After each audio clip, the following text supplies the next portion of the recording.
안철수 후보의 단일화 결렬 선언 이후 안 후보 측이 국민의힘에서 합당 제안을 해왔다고 밝혀 파장이 일고 있습니다. 이에 이준석 대표도 기자회견을 열고 입장을 밝혔는데요. 마음에 안 들고 무능한 거 알면서도 그 사람을 뽑는다는 겁니다. 그게 패배주의 사고방식 아닙니까? 주술의 시인들 무슨 마법에 걸린 듯이 정권 교체만 되면 다 될 거라고 착각하던 분들이 많이 계십니다. 어떻게 지금 양당 단일화가 아직 열려 있습니까? 지금 이미 다 결렬됐다고 선언을 했죠. 뭐 앞으로 더 추진될 가능성이 별로 없습니까, 윤석열 후보님? 이 자리에서 말씀드리긴 뭐하지만 저희도 노력하고 있습니다. 네. 안 후보 측과 이준석 국민의힘 대표 간의 신경전도 이어졌습니다. 이 대표가 국민의당 내부에서 안 후보를 접게하겠다는 제안이 있었다고 주장하자 국민의당 이태규 총괄선대본부장은 기자회견을 열고 이달 초 이 대표가 합당 제안을 먼저 했다는 사실을 공개했습니다. 감정적 반발인지 아니면 원래 이중 플레이를 하는 것인지 윤석열 후보와 이준석 대표 간의 국합, 배드캅 역할 분담을 하고 있는 것인지 이 대표는 대표 권한 내에서 할 수 있는 부분들을 제안했던 거라며 합당한다면 안 후보에 대한 예우를 하려던 것이 명확해진 거 아니냐고 했습니다. 남녀가 사귀다가 헤어지더라도 좀 쿨하게 헤어지고 깔끔하게 정리가 돼야 보기 좋지. 아직 사귀기도 전에 뭐 어쩌고 저쩌고 했는데 뒤에 이런 얘기들 하는 거 보면 좀 그렇습니다 좀. 정치도의적으로 일단 기본적으로 안 해야 될 일을 하고 있는 것 같아요. 이태규 씨가 예를 들면 2월 초에 이준석 합당 제의를 했고 종로 얘기도 있었고 나중에 최고위에 그 안철수 후보가 공천심사권을 주고 이런 구체적인 얘기들을 했다는 거 아니에요? 그러니까 한 가지 사실은 사람들은 몰랐지만 두 당 사이에서는 상당 부분 이게 논의가 진행되고 있었구나라는 건 이제 확인된 거잖아요. 그때 안철수 후보 쪽에서는 논의 진행된 게 없다라고 얘기를 했었지만 사실 알고 보니까 논의가 진행되고 있었구나라는 게 확인이 된 거고. 일주일 동안 이제 아무런 대답도 없이 오히려 가짜 소문들만 퍼뜨리면서 계속 아예 존재를 지운다고 할까요? 그거는 아주 적대시하는 그런 태도라고 볼 수밖에는 없습니다. 국민의당 관계자 언행을 조심하셔야 되는 것이 국민의당 관계자들이 안철수 대표의 의사와 관계없이 우리 측 관계자에게 안철수 대표를 접게 만들겠다는 등의 제안을 해온 것도 있습니다. 그렇기 때문에 삼국지에 보면 이제 미방과 부사인, 범람과 장달 이런 분들이 있거든요. 배신자들 말하는 거예요. 그런 거 하는 분도 있었습니다. 그렇기 때문에 좀 발언을 자제했으면 좋겠다. 이런 것을 공개한 것은 아예 안철수, 윤석열의 단일화를 막아보겠다라는 그런 의도가 있는 것 같아요.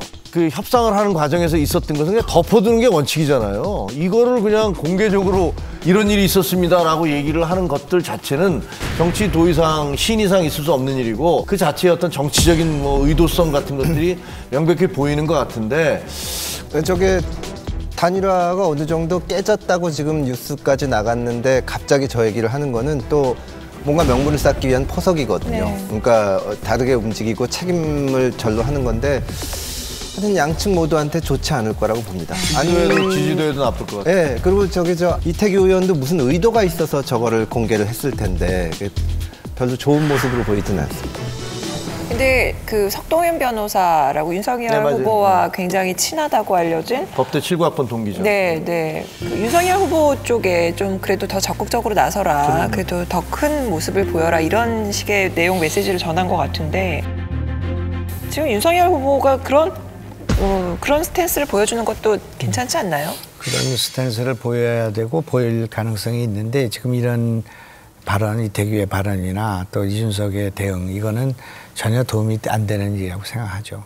1997년도에 DJP를 할 때 제가 이제 그 회고록을 보니까 JP 회고록을 보니까 그 청구동지주택을 DJ가 찾아가서 그 다리가 불편한 분이 소파에 앉아 있다가 바닥에 털썩 주저앉으면서 무릎을 꿇었다고까지는 아니지만 바닥에 주저앉으면서 총리님 도와주십시오.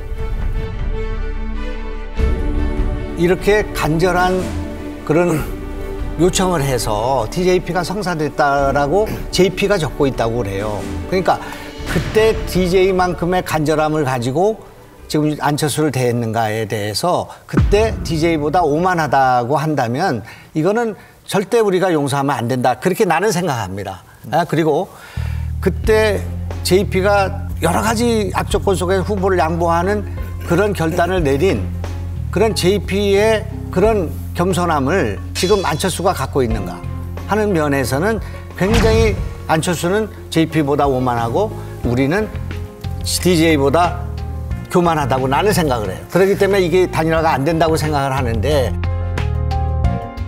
지금 이렇게 절실하게 단일화를 추진해야 된다고 말씀을 하셨는데 제가 보기에는 윤석열 캠프의 상당수는 단일화를 원하지 않는 것 같습니다. 그러니까 DJP 때는 일단 그 JP하고 합치면 JP는 충청도라는 표가 있기 때문에 분명히 이득이 되는데 많은 캠프에 있는 사람들하고 얘기를 해보면 안철수하고 합쳐봐야 얻을 게 없다. 왜냐하면 지금 안철수를 지지하는 사람들의 그 지지층이 이렇게 단단하지가 않고 그중에 이제 예를 들어서 안철수가 사퇴를 하면서 윤석열을 지지한다고 했을 때 그 지지층 중에 윤석열 쪽으로 오는 사람들도 있겠지만 이재명 쪽으로 가는 사람들도 상당히 있어서 별로 도움이 안 되는데 안철수가 지금까지 과거 선거에서 단일화 과정을 지켜보면은 단일화 방식을 놓고 티격태격하다가 양쪽 다 까먹는 게 있기 때문에 차라리 안 하는 게 낫다는 생각들이 많이 있는 것 같습니다. 근데 다만 제가 거기서 좀 안타깝게 생각하는 거는 그렇게 판단을 한다고 하더라도 유권자들 입장에서는 어쨌든 선거에서 최선을 다하는 모습을 좀 보여줘야 되는데 안철수 후보를 조롱한다거나 개인적인 입장에서는 이준석 대표가 왜 그렇게 하는지는 모르겠습니다. 뭐 크크거리고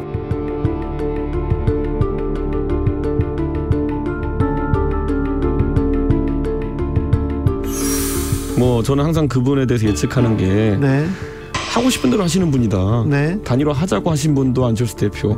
중간에 단일화 안 하겠다고 선언하신 분도 안철수 대표. 완주도 이번에 대선 기간 중에만 2번, 3번 정도 선언하신 것 같거든요. 그러니까 뭐 그 안철수 후보에 대해 가지고 잘 아시는 많은 분들은 보통 이럴 때 이렇게 얘기합니다. 그냥 가만히 놔두면 된다.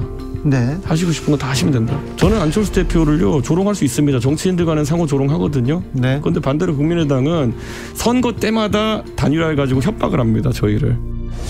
특히 안철수 후보 관련 게시글이 많은 것 같은데 설명 좀 해주십시오. 안철수 후보에 대해 가지고는 저는 그분의 오락가락하는 행보에 대해서 항상 비판하고 있습니다. 우리 후보는 통 큰 사람이에요.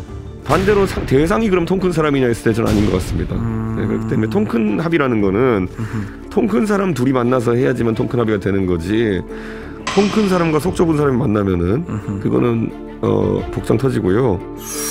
국민의힘 입장에서는 지금 국민의힘 그 윤석열 캠프 주변에서 많은 사람들이 걱정하는 것이 너무 오만하다. 다 이겼다고 생각한다.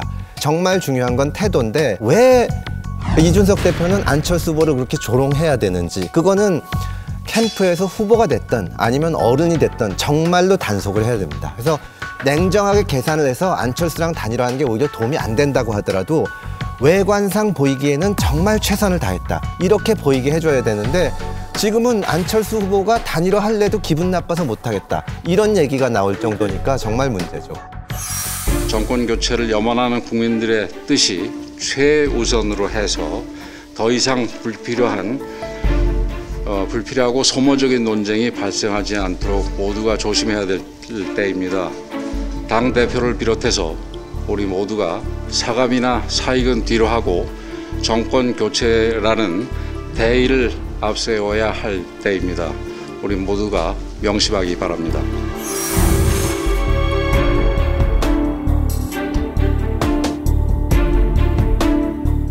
국민의힘의 그 이준석 대표에 대해서 윤석열 후보가 굉장히 설득을 많이 했습니다. 그러지 말라고. 그래서 한때 이준석 후보의 그 태도나 발언이 상당히 달라졌었거든. 언제요? 아주 최근에 달라졌어요. 그래서 아니 잠깐 윤석열 후보가 이준석 대표를 네네. 설득했다고요? 설득했습니다.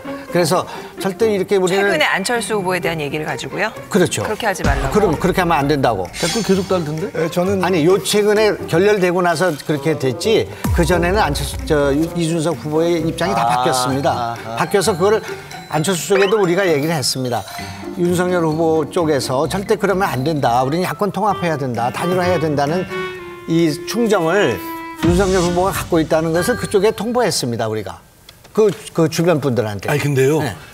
윤석열 안철수 단일화의 무산이 이준석 그 대표의 뭐 그런 발언 때문에 깨졌다고 한다면 그건 아닌데 그건 말도 안 되는 얘기고 그런데 책임을 그쪽에다가 씌우는 건 아니고요. 저도 이준석 애초부터 같이 공유할 기반이 취약했다. 단지 그냥 정권 교체만 뭐 하겠다는 것뿐인데 그거는 레토릭이고 정치적 수사일 뿐이고 각자 이해관계가 안 맞는 겁니다. 저는 이제 불과 10여일 남지 않는 현재의 상황에서는 국민의 입장에서는 더 단일화 문제는 나와서는 안 된다. 안철수 후보 스스로가 국민 앞에 사죄의 말씀을 혼란을 끼쳐서 사과를 드린다고까지 한마당에 다시 또 뭐 국민의힘하고 한다. 또는 뭐 윤석열 후보가 한다. 또는 뭐 이재명 후보가 한다. 이렇게 혼란을 끼쳐서 그야말로 대선판을 X판으로 만드는 거는 그야말로 그거에 대한 역사적 책임은 지울 수 없을 거라고 생각합니다. 그 이상민 의원 말 맞다나 또 다른 많은 분들이 그렇게 얘기하잖아요. 선거 얼마 안 남았는데 뭐 안철수 윤석열 단일화하면 이게 야합 아니냐. 우리 너무 헷갈린다 이렇게 얘기를 하는데 저는 좀 다르게 보는 게 55% 거의 절대 많은 국민들이 정권 교체가 여망이다라고 얘기하고 있기 때문에 저는 그 과정에 우여곡절이 있었다 하더라도 윤석열, 안철수 두 후보가 단일화를 한다면 그것은 국민들로부터 박수를 받을 것이고 이거는 야합이 아니라 위대한 결단이라고 평가받을 것이다. 그리고 그것이 그 이후에 어떤 국정의 안정적 운영이나 이런 면에서도 많은 도움을 줄 것이기 때문에 지금 굉장히 필요하다. 그리고 이거를 두 후보가 다른 사람들한테 맡기지 말고 정치 지도자들이잖아요. 두 분이 직접 만나서 결단을 내려라. 그걸 뭐 여러 사람 이 얘기 듣고 저 얘기 들어갖고 될 게 아니다. 그런 말씀을 해드리고 싶어요.